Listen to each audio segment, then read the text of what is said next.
Hello, everybody. Frank Kenny here. Thank you so much for joining us today for a very special Facebook Live. We're interviewing Tony Russell. Hello, Tony. Hi, Frank. It's great to be with you again. I always enjoy Yeah, our chats.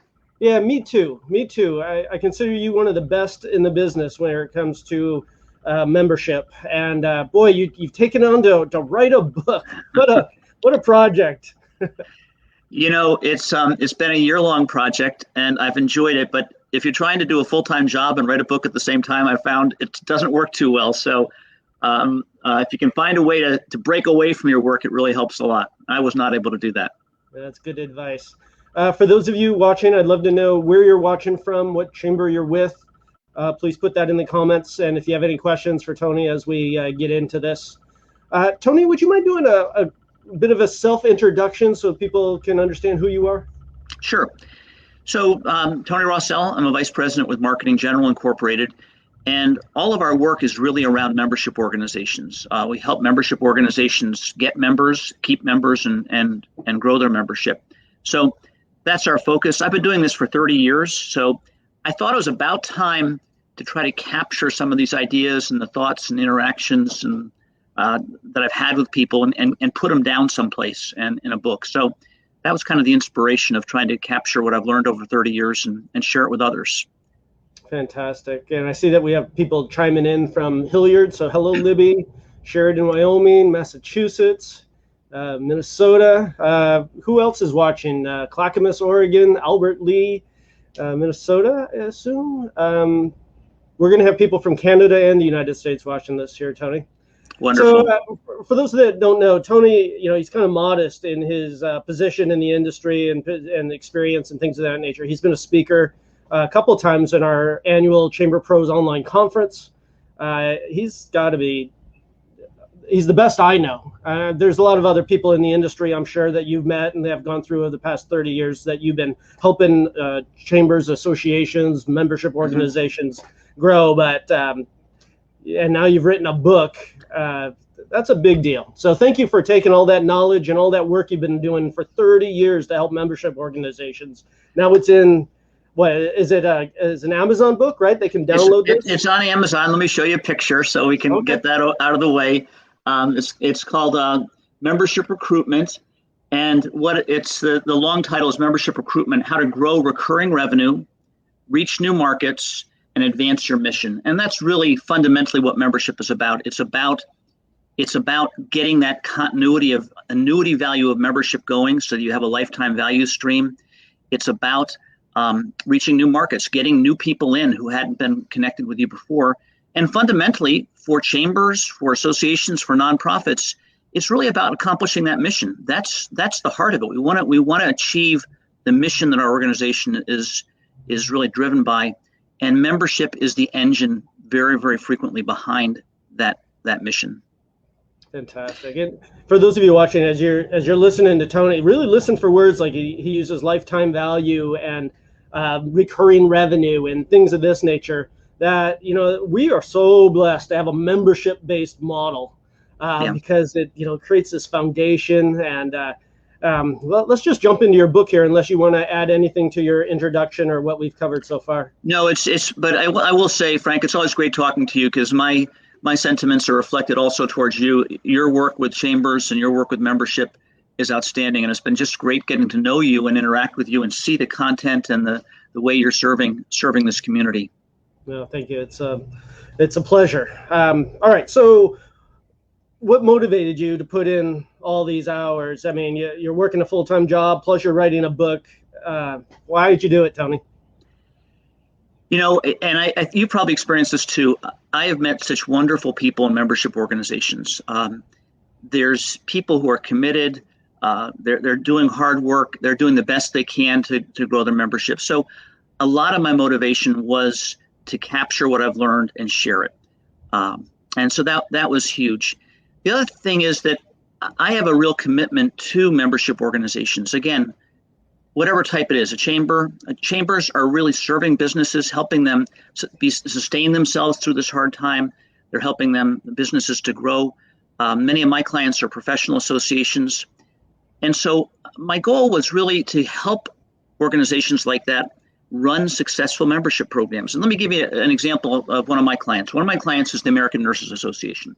So I've worked with them for 10 years. And over that period, we basically doubled their membership. So it's been a very successful group. But it really hit home this last year for me because ANA had built that membership and had that marketing engine established. When the pandemic hit, they were really able to serve nurses and serve their community. They started a webinar series. And that webinar series each time would get about 190,000 nurses coming on board, listening to information on how to save people's lives. And they had people from 100 different countries participating. And so when you see that bringing people together in a membership organization and serving them, helping them, and being there for them in challenging times, which I'm sure a lot of your chambers are experiencing, it's a wonderful feeling. And so I wanted to preserve what I've learned and share what I've learned because I believe in membership organizations and the power they bring to helping people, and getting that material in people's hands was a key thing for me. I don't anticipate making a whole lot of money on this. I think we have $300 in sales so far, but it just came out the other day, so we'll see how it goes. But as you were talking about the American Nurses Association serving their community, and I think of the chambers, what a blessing it is to a community to have a chamber of commerce that is the organized business community serving the members and the non-members. I mean, a lot of chambers stepped up and said, I don't care if you're not a member, we're going to help you get through this. Yeah, and you read about that, and it's a wonderful thing. And I commend the chambers across the country, what they're doing to sustain businesses that have been devastated through this time. Mm-hmm. All right, well, let's jump into, if somebody buys your book, are they going to find that it's been broken into several chapters, or how did you kind of organize it? Yeah, I have 3 parts of the book, and so it gives people an opportunity to sort of dabble in, jump out wherever they feel most comfortable. The first part of the book, my goal there is to really make the case for membership. You do hear people sort of say, membership doesn't work anymore, that people don't want to join, that organizations don't want to join. And so I really spend the first part of that book really pushing the fact that membership still does work. It's interesting, as we've talked about before, Frank, we each year do benchmarking study, and we have about 700, 800, 1,000 organizations tell us all their membership information. What we found is 11 of the last 12 years, the vast majority of organizations and membership groups are seeing growth. Basically, twice as many groups see growth as see decline. Now, I got to say, this year is going to be different. This is going to be a very challenging year. But the fact is, membership still works. And the point I make in that first part of the book is that the key to growing membership, and the correlation we see between groups that are not growing and growing, is membership recruitment. It's filling that funnel with new members. For the most part, as we look at it year after year, renewal rates, retention rates are pretty steady. You don't see huge fluctuations typically, in retention. People do a good job on that. They invite people to stay with them to renew. But the correlation we see is the groups that are really successful in bringing in new people, bringing new blood into the organization. Those are the ones that are growing. And so the focus of the book is to say, hey, membership still works. Recruitment is the key. And then laying out some of the economic issues that really sustain membership, so you can make a case to your board. You can make a case to your senior level staff of why membership is so important. Lifetime value is a big part of that. There's no other product that you can offer that's going to have a continuity to it, that's going to have a lifetime annuity stream of revenue. We talk about the implications of what happens if an organization is not adding members. What happens if it's not growing, and the problems there. So that's part one.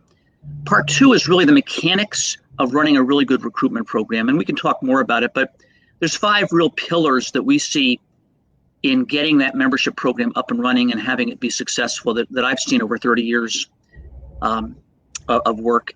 And the third part is the critical nature of innovation, of staying on top of developments, of continuing to push the envelope with new ideas, new opportunities, new products. And I talk a lot about techniques for building innovation into your organization in that third part of the book. Fantastic. I can't wait to get my hands on it. It's following me because we are me full time, and our mailing address is Texas, and it's nobody in Texas at least is getting mail. Yeah, I think I sent it. I think I sent it a month ago, and it still hasn't arrived yet. So you'll send to look forward to when you get back home. For those chambers watching, again, what chamber you're with, where you're watching it from, put it in the comments, please. And then also, do you at your chambers have some kind of systematized membership recruitment process? Or at a lot of chambers, it's just somebody walks in and joins, and that's kind of like that happens automatically, and that's enough. They don't have a salesperson on staff. They don't have really campaigns going. It's just they're allowing people to join, but they're not actively making recruiting people. So I'd like to talk a lot about that through this interview of how to make membership sales actually happen. Before we get to that, Tony, though, I got to post a question here on the group. Somebody is asking, and I don't get to see who this is, but could we order from Tony directly and get the book autographed? So can they reach out to you and get a signed first I'd edition? love to do that. I'm sitting here in one of my spare bedrooms without a mail machine or anything. So unfortunately, that's not probably an option, but it is on Amazon. And like I said, you'll have to probably put most of the title in if you want to get it, because if you just put in my name, I'm probably not going to be the first thing that comes up on Amazon's website. But I'd love to send autographed copies, but it probably is not the best way to do it at this point. Well, I tell you what, if mine comes autographed, I'll put it up for sale and make some big money. There you go. Auction it off. And then, Tony, you mentioned the annual report that you're in charge of this, that your company has put out for about 10 years. What's that called again, and how can chamber people get their hands on that? That's a great question. So if you go to our website, if you go to our website, marketinggeneral.com, you'll see under Knowledge Center a drop-down menu, and you can go to that, and it says reports. And so we have all 12 years of reports there. Obviously, you would want to download the most recent one. And so that's the easiest way to get it. And it's called the Membership Marketing Benchmarking Report. And I got to tell you, that thing is so valuable to me as coming into the industry. It was kind of like, what's the most effective way to sell? Well, you've done the studies. You show that, it's email, it's newsletters, it's still mailing postcards, it's phone calls, it's word of mouth, and it's all listed in order of what works year by year by year. So it's just 80 pages of that, of what works. So thank you so much for giving that away, to the industry. Oh, sure. It's free download. It's interesting because we're about to come out the next couple months with the 2021 version, and we have a lot of data of the impact of COVID and the recession on membership organizations. And it has been a really, really challenging year. Just to give you the heads up on the introductory top notes on that, it's been a really challenging year for membership organizations. Here's the good news, though, and this is something that has been really beneficial in doing benchmarking work.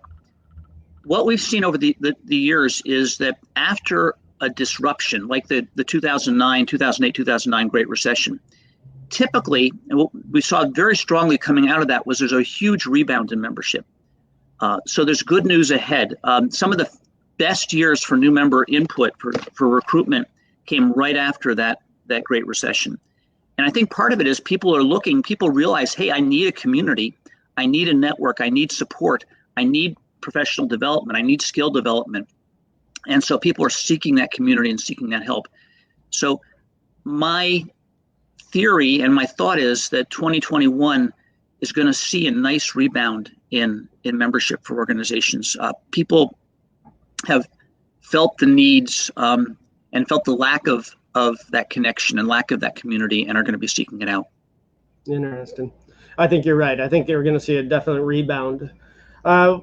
In your 30 years of experience, where you get called into a membership organization and they say, we need to grow the membership, what kind of challenges, and you write about this in the book, right? The challenges that you see? Yeah. There's two big challenges that I see that I probably a lot of the folks who are listening and maybe be experiencing, and they kind of drive me crazy. So this is my chance to vent a little bit. But number one is, with a lot of organizations, when you talk about recruitment, there's what I call a paralysis of analysis. So instead of actually doing something, instead of actually selling, instead of actually reaching out to prospective members, there's a lot of issues that people raise. Maybe there's, IT issues or bylaws issues or funding issues. And so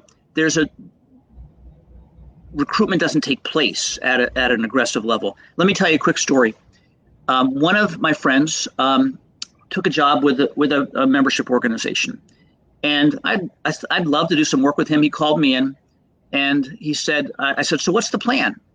And he said, okay, well, here, I talked to the executive director. Here's our plan. In year one, he wants me to learn the organization and learn the market. And in year two, he wants me to create a plan. And in year three, he wants me to execute the plan. Well, I'm sorry to say, after 18 months, neither the executive director or the membership director were there anymore because nothing had happened with membership. And so that's that analysis, paralysis of analysis, of thinking and try and not actually doing. So that's I think one challenge I come across, and I'm curious if some of those who are listening in and watching in today have that frustration where they just can't get the organization moving, turning that battleship to get them moving towards an aggressive recruitment program. So let's ask the audience, for those chambers out there, you might have a membership committee or a sales committee or, some kind of, you need to increase the membership. Maybe it's in your strategic plan to increase the membership. But for whatever reason, you actually never get around to campaigns and asking for the sale and getting serious, consistent, steady new members. I bet that's pretty darn common. So you guys, and go ahead, Tony, on our next point. We'll wait for those. People will answer that. Here's the other one that is a little bit less frustrating, but still a challenge.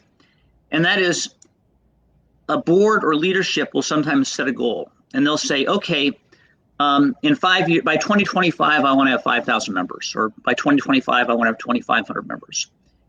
It's great to have a goal. I have no problems with setting a goal, but then not putting any support behind that. Financially, staffing, resources, planning, and so it falls flat. I was just a year ago, I was called into an organization, and they were trying to sell company memberships.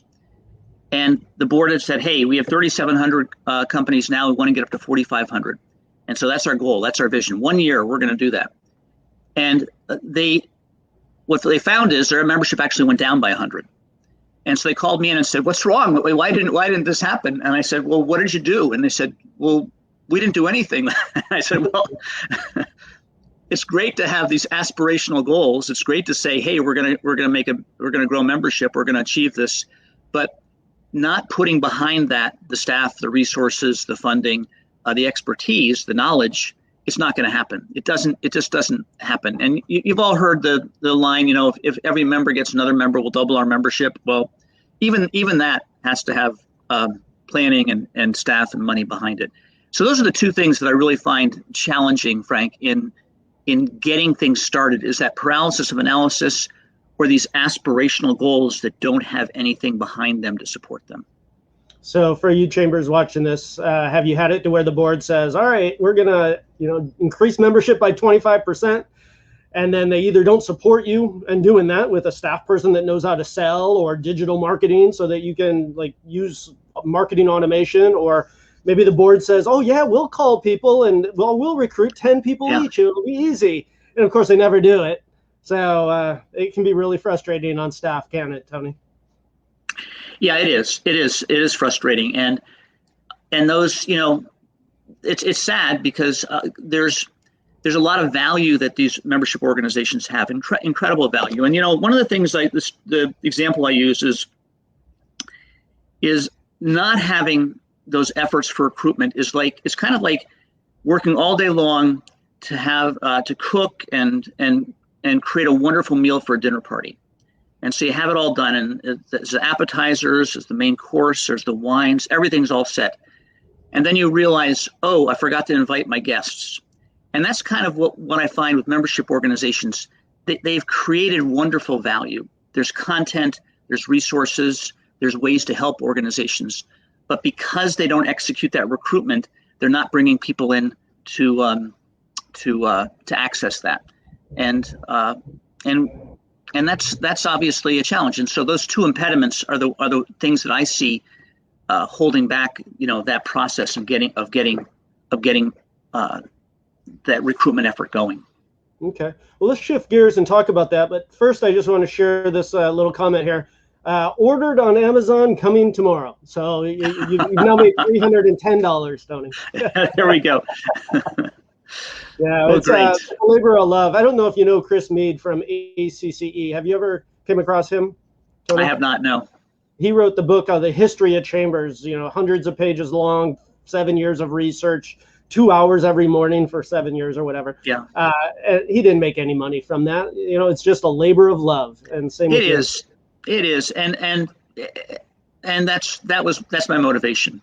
My hope is that folks can get an idea from it that they can implement that's going to really make a difference in their organization. Okay. All right. So a membership organization calls you in. What's kind of the plan, or what did you put in the book as how to get this going? Okay.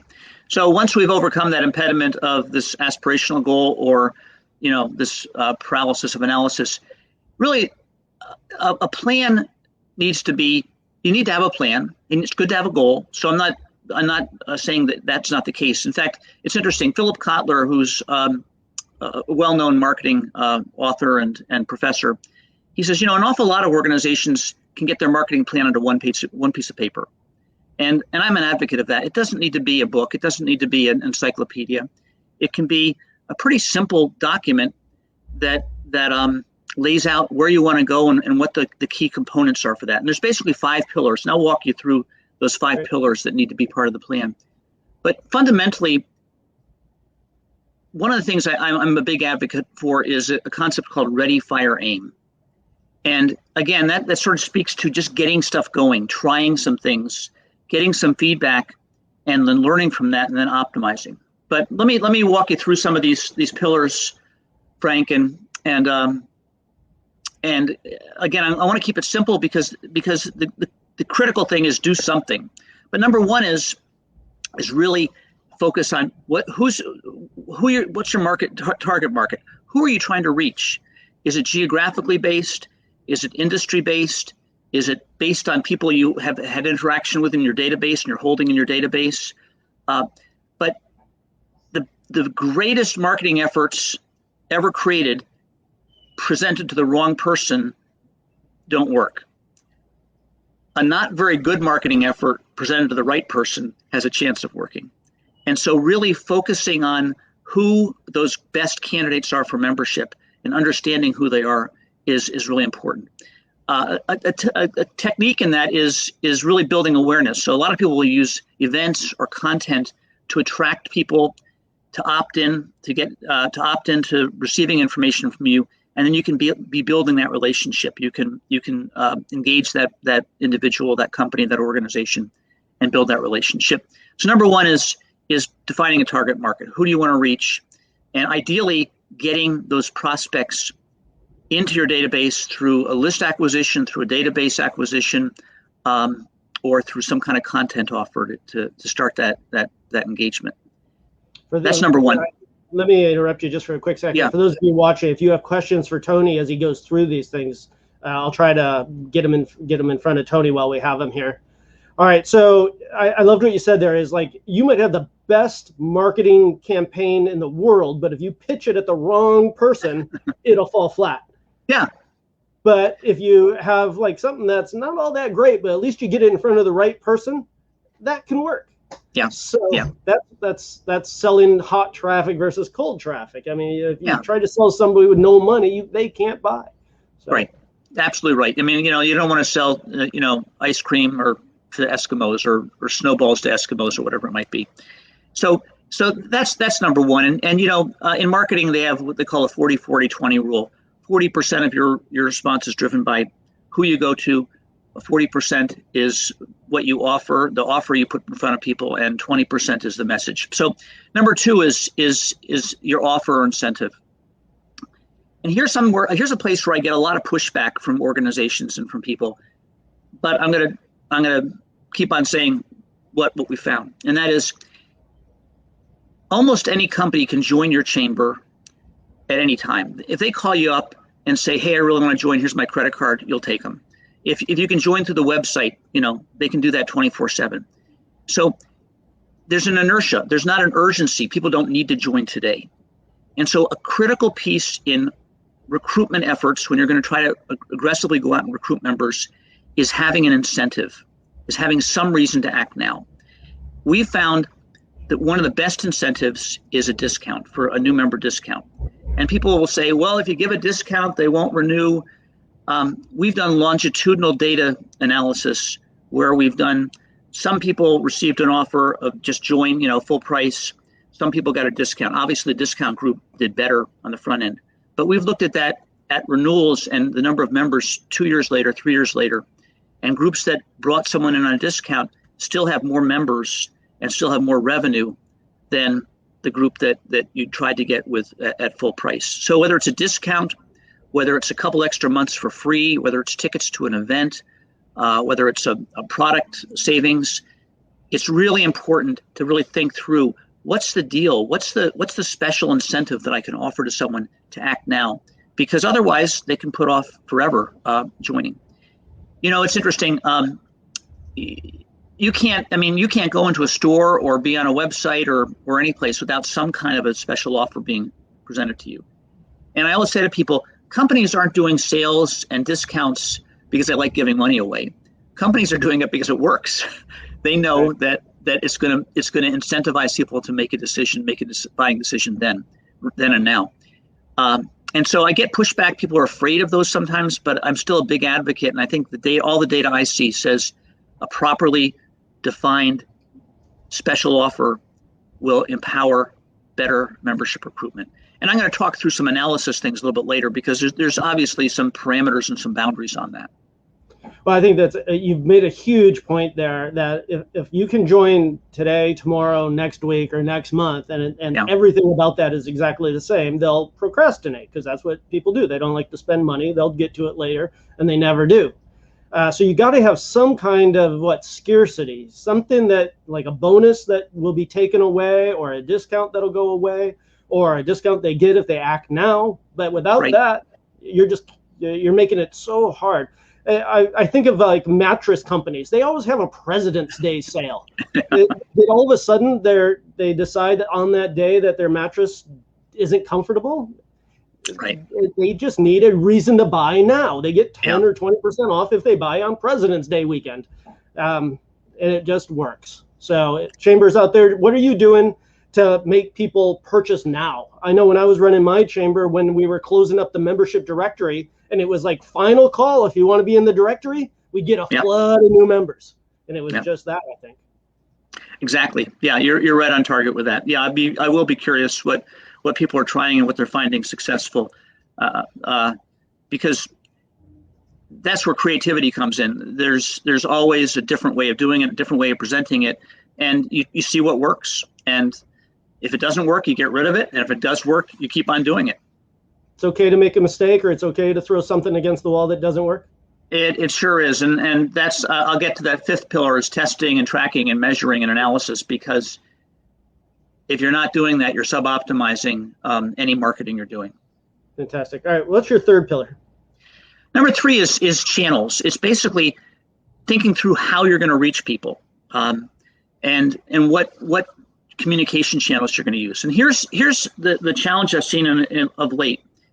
Number 1 is a lot of groups that we've worked with that base their recruitment on events. So come to my meeting and you'll get a free membership, or come to my meeting and we'll convince you to join. With the pandemic, obviously, those face-to-face meetings are certainly diminished and maybe non-existent. So those groups have had a particularly hard time with membership over the last year, because that system isn't working anymore. The other thing that a lot of groups do is they're very, very reliant on email, which is it's a great tool for recruitment. Problem is, if you're pounding people with email, and we've all seen this, your open rates go down, your click-through rates go down, and ultimately your response rate goes down. You wear that list out. So thinking through what are the channels that I can use to recruit members is really important. And one of the things that we advocate, and I talk about in the book, is moving to an omni-channel marketing platform. Instead of being relying just on a meeting to get people to join or pounding people with email, think through a broader array of channels. So digital marketing has been a huge addition. You know, when I started in this business, obviously it didn't exist. I would say with many organizations now, paid digital ads that can be targeted geographically, can be targeted by industry, can be targeted very precisely, are hugely beneficial and bringing people to your website, getting them to accept a content offer, sign up, become a member. So those are something that work really well. And there's lots of different varieties of you can do with digital ads now. You can do lookalike audiences, so you can show ads to people who look just like your members. You can load up your prospects and show ads to people, to those non-member prospects. So digital is really powerful.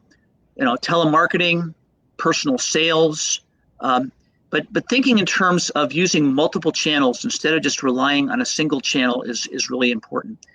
What we find is, in testing, is we'll do tests where we'll say, okay, we're just going to do an email, or we're just going to do a sales call, we're just going to do a mail piece. What we found is that as you combine those touches to an individual, to a company, there's an amplification of response. You need those multiple channels and not be sole channel reliant. And so that's another important piece of this is to build out those communication channels. And if you think about it, people respond to different things. Some people won't lift up the phone. Some people trash the mail as soon as it comes to the house. Some people, don't open their emails.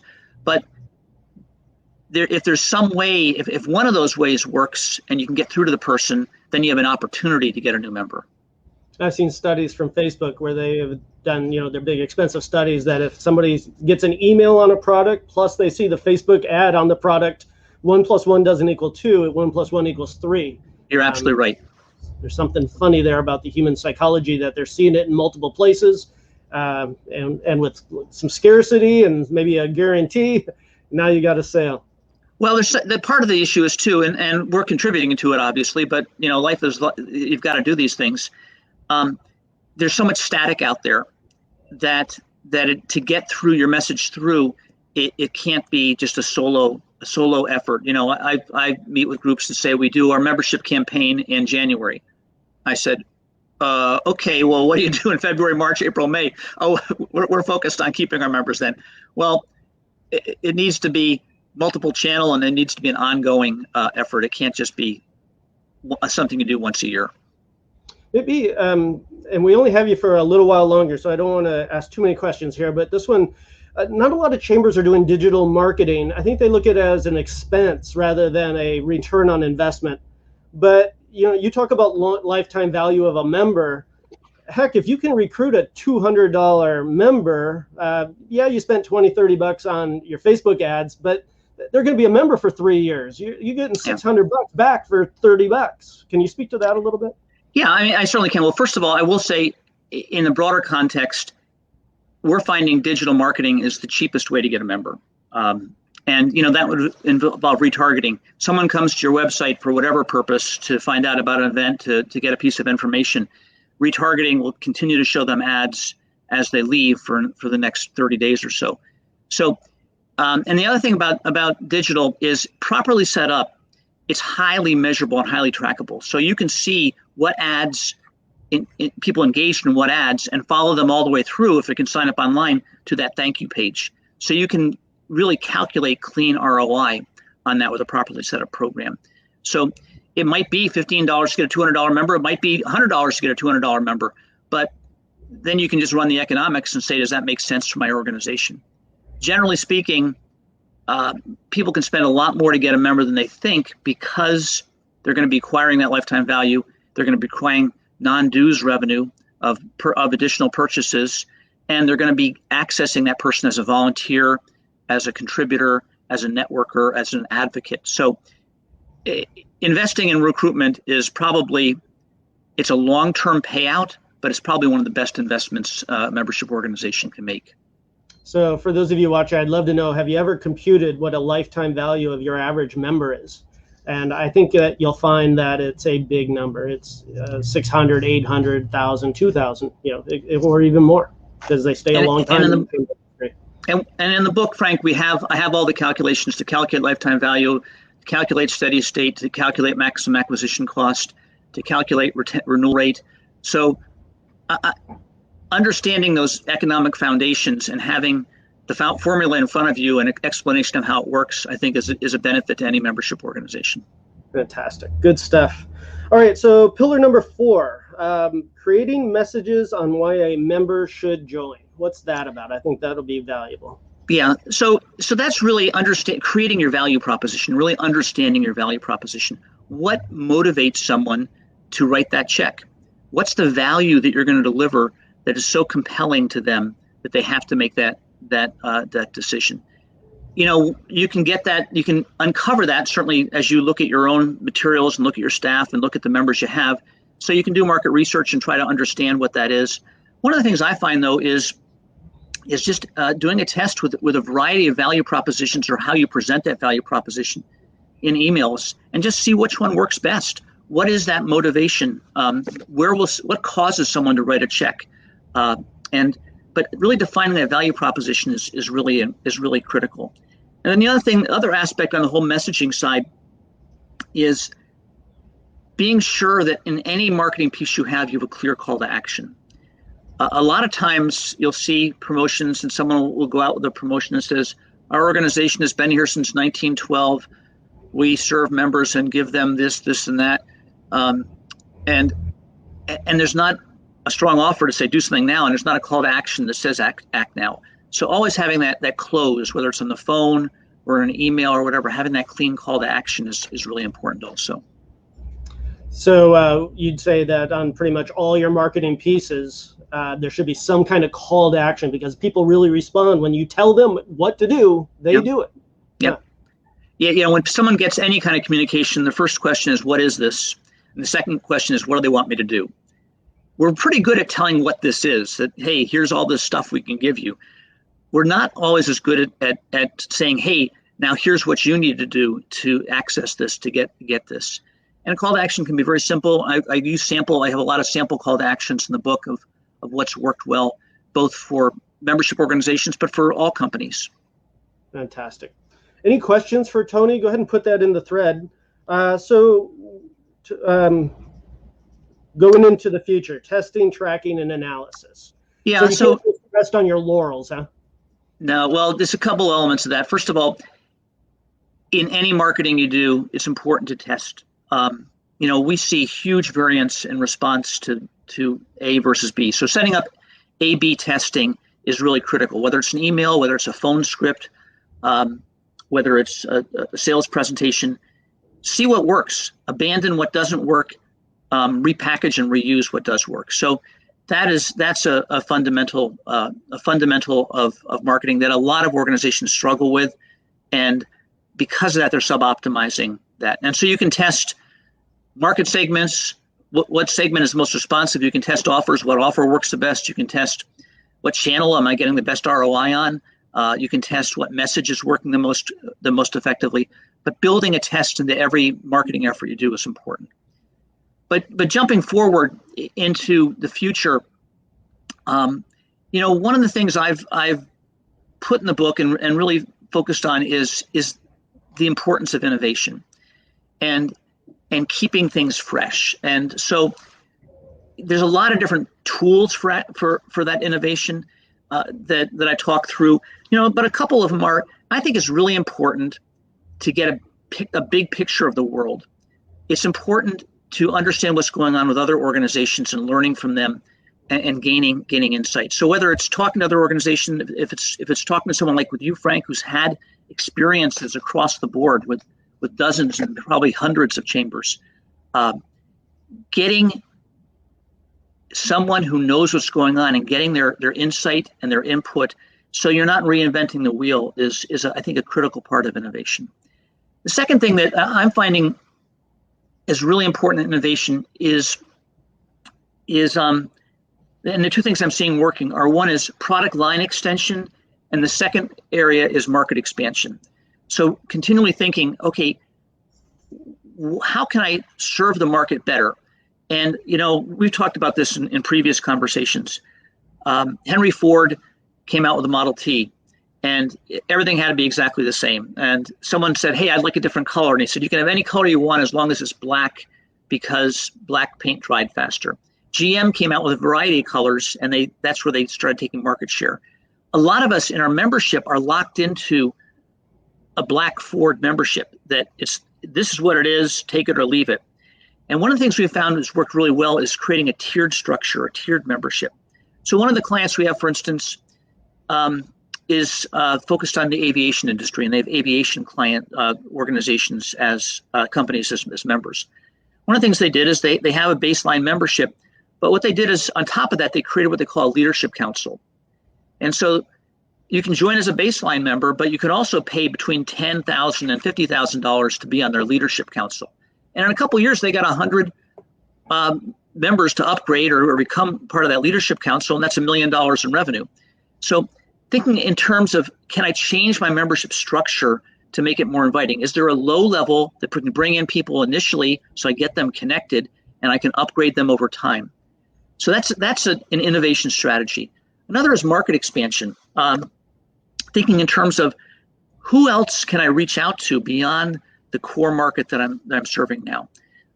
In the association world, I use AARP as an example for that.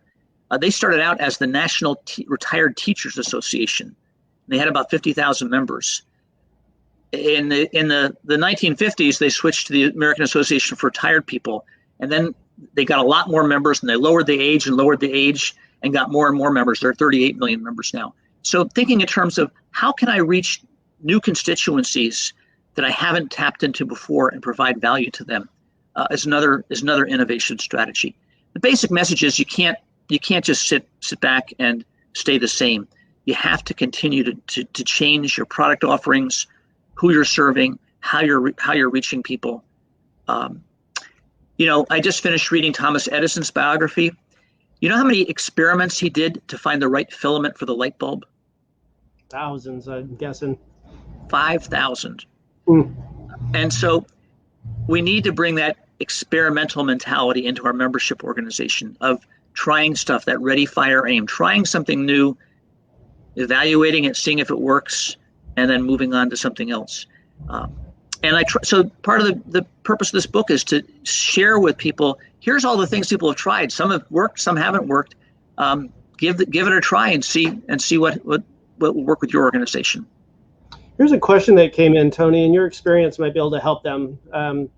We struggle with minority involvement in our area. Any suggestions for approaching areas where there may be cultural differences? We're trying to form a minority council. Any direction, advice there?